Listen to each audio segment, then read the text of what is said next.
Welcome to North Metro TV News. Thank you for joining us. I'm Rusty Ray.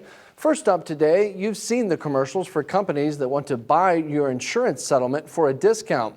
Well, new bills that would shore up consumer protections are right now before the Minnesota legislature. And Spring Lake Park Representative Erin Cagle is the chief author of a bill she said will help protect vulnerable, financially desperate people. Mike Johnson takes a look. It's my money. I want it now. I'm sure we could all sing those jingles together.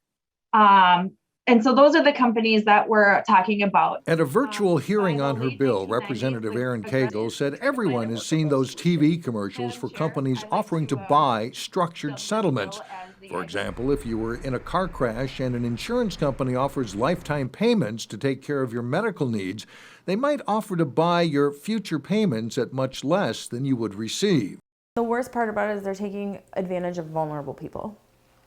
And so that's the big thing, is that we want to make sure that, vulnerable people are protected. Selling a structured settlement must be approved by a court, but judges say they lack the tools to review cases. One Dakota County judge testified. I have never felt good about any of these. I see people who, for the most part, are in financially desperate situations and do not fully understand what they are doing and how much money they are actually losing.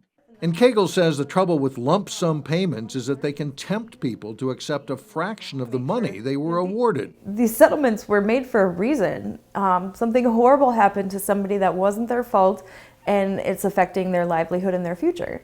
And so we just want to make sure that the intent of these settlements was to support the person for a lifetime.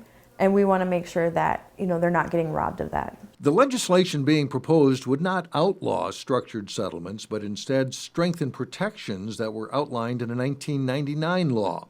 For example, it would establish standards to give judges more tools, like deciding whether someone actually understands the financial terms of the agreement and what their future needs might be.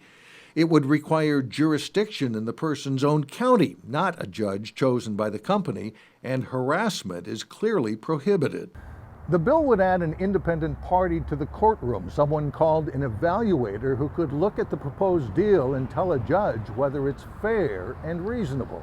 A member of the National Association of Settlement Purchasers sees it this way. In my experience, I've been able to witness both the benefits associated with these transactions for individuals and, unfortunately, the great damage that bad actors in the marketplace can cause if they're left to their own devices. The legislation passed a House committee unanimously. If there is legitimate reasons for people to sell their structured settlement and it is in their financial interest, we don't want to stop those sales, but we want to make sure that we're protecting people. For North Metro TV News, I'm Mike Johnson reporting. A similar bill is making its way through the state Senate.